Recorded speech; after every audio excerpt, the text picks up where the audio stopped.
A continuación, el grupo 3, el cual está comprendido por Juan Manuel Lombana, David José Gutiérrez, Miguel Sánchez y Rodrigo Corrales, hará el análisis de la central hidroeléctrica Hidrosogamoso.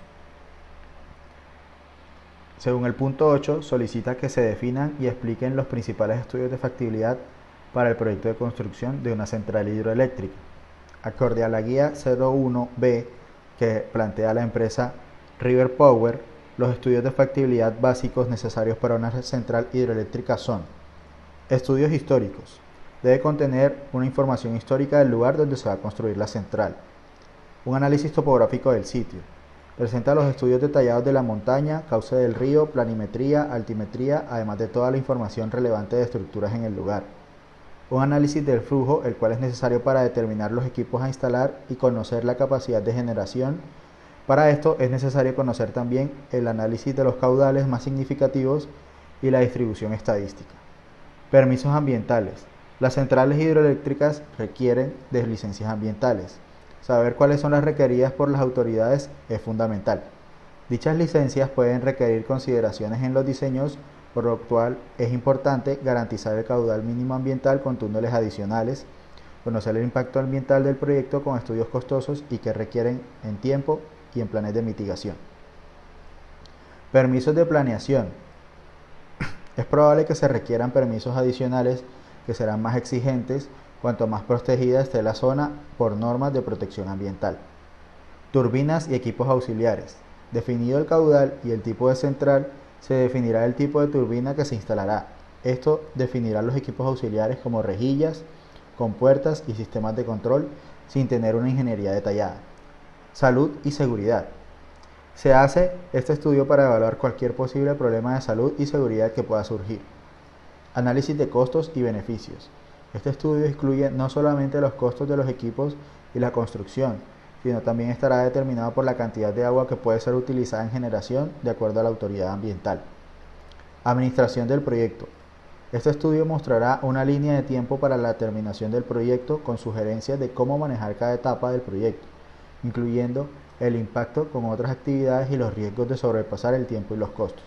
Además, las recomendaciones. El estudio de factibilidad provee de información para la toma de decisiones posteriores. Las recomendaciones dan una guía de hacia dónde deben ir las decisiones. Respecto al punto 9, que solicita que se indiquen, prioricen y definan planes de respuesta al riesgo para el proyecto de construcción de una central eléctrica, se planean 3 tablas para el análisis de riesgo. La tabla 1, presentada en el trabajo en el documento, muestra una matriz de probabilidad de impacto donde se tienen las amenazas y las probabilidades de ocurrencia de cada una de estas amenazas.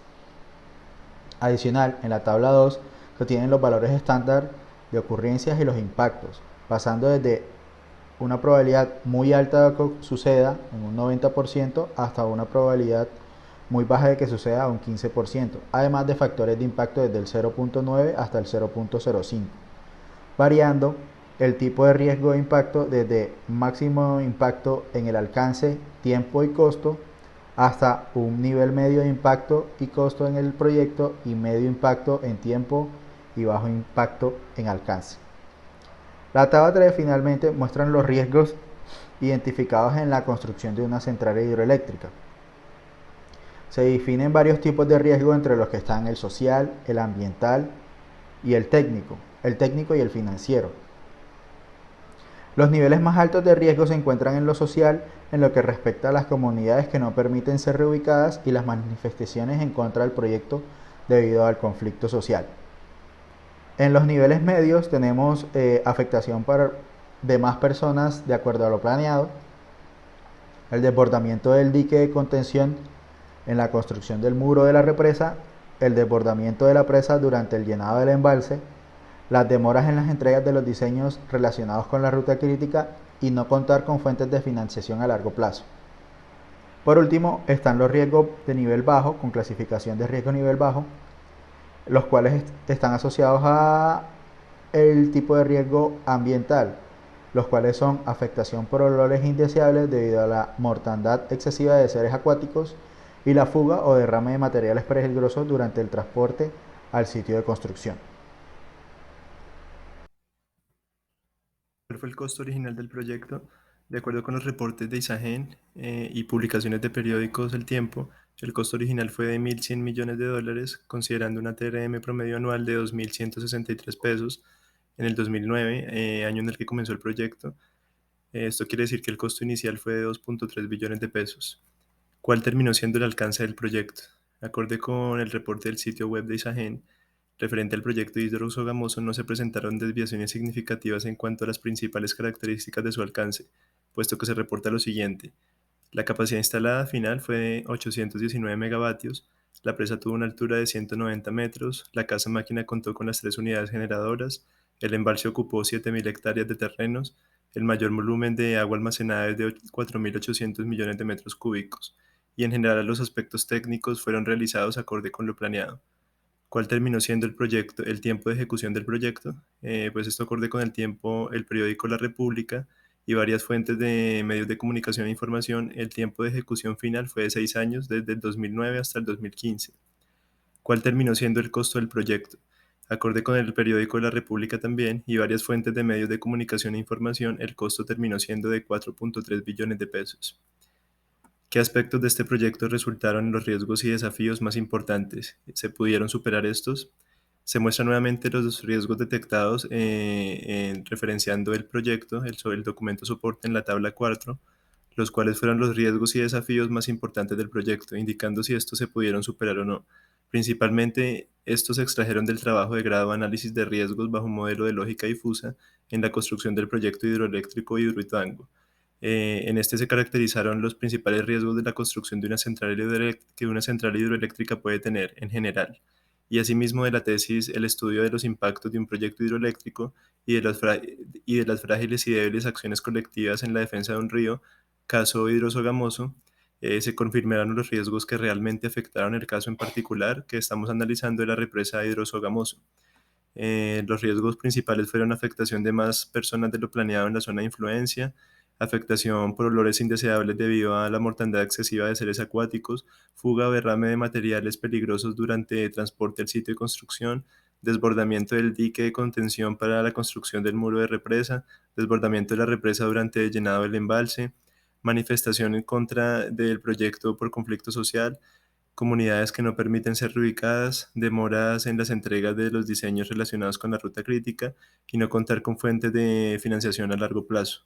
Y en el documento soporte del proyecto se describen de estos cuáles realmente terminaron impactando el proyecto y pues sí, se lograron superar, todos se lograron superar. La UCME basó la justificación del proyecto energético de Hidroso Gamoso con base en el informe del Plan Nacional de Desarrollo 2002-2006, bajo indicadores macroeconómicos como el crecimiento real, el PIB y el déficit fiscal, evaluando la capacidad energética instalada del país hasta el 31 de diciembre del 2003, disponibilidad de las plantas de generación y la disponibilidad de los recursos hídricos. En el informe realizó una proyección de precios y de disponibilidad de recursos hasta el año 2008 y se realizó una evaluación de alternativas y estrategias de expansión de la generación a corto y largo plazo, enfatizando en los proyectos de intercambio comercial con Ecuador y Panamá. De acuerdo con la UME, Hidroso Gamoso tuvo un diseño original para generar 1.035 megavatios de energía, cuya capacidad fue redefinida, cambiando así el tamaño de la presa y modificando su capacidad a 840 megavatios.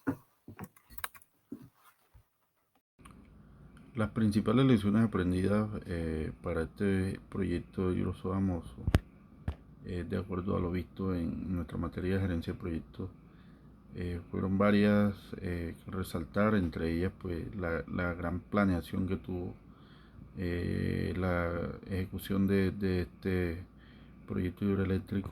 Tuvo pues estudio de factibilidad que ayudó a evaluar las diferentes alternativas para dicho proyecto, lo cual pues llevó a hacer una programación muy minuciosa.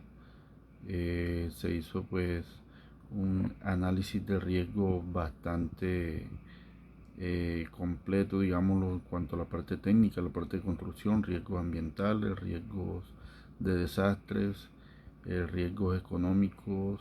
Entonces tuvo gran variedad de análisis, y fueron pues unos análisis muy acertados, porque al final pues permitieron ejecutar el cronograma del proyecto con desviaciones muy pequeñas de acuerdo a la planteada originalmente. Los conflictos sociales que se pudieron dar por la ejecución del proyecto en su zona de influencia pues también se manejaron de manera adecuada. Fue necesario hacer algunas modificaciones de licencias ambientales para poder cumplir los requisitos de los mismos y no pues afectar en gran manera las comunidades y los ecosistemas que estaban en la zona de construcción y en la zona de influencia del proyecto. La parte de comunicación fue muy bien manejada. Una buena comunicación pues permite que todos estén hablando digamos que el mismo idioma. Se manejó de manera adecuada cuando se hicieron diferentes modificaciones a las licencias ambientales debido a los impactos que tenía el proyecto en las comunidades vecinas y en los ecosistemas. Se manejó de manera muy adecuada, el flujo de información fue pues preciso, lo que permitió que las nuevas licencias ambientales pues tuvieran las acotaciones necesarias para no detener el desarrollo del proyecto, pero tampoco afectar de manera mayor los ecosistemas y comunidades aledañas o en la zona de influencia del proyecto. Es evidente que para un proyecto de esta magnitud la planeación, la organización y la evaluación de diferentes alternativas pues sea realizada de manera minuciosa. En este proyecto pues fue un proyecto muy exitoso para la empresa Isagen, que en su momento era del Estado colombiano. Fue uno de los proyectos de generación hidroeléctrica más grandes del país y se construyó de manera exitosa. Fue un gran reto para nuestro estado, para el gobierno que estaba, pues que estuvieron en las diferentes etapas del proyecto, y se manejó pues de manera adecuada. La unidad de planeación minero-energética de la UME contempló este proyecto desde hace muchos años, y la planeación que se realizó para el sistema energético del país fue muy organizada. Entonces fue un proyecto bastante exitoso y que es un claro ejemplo de cómo se puede aplicar la gerencia de proyectos para llevar a cabo construcciones de gran envergadura, proyectos que aportan social y económicamente a un país, y también pues que ayudan a mejorar su infraestructura. Entonces la gerencia de proyectos viene a ser una asignatura muy importante que permite sentar las bases en las que se realiza un proyecto como estos que fue Hidrosoamos.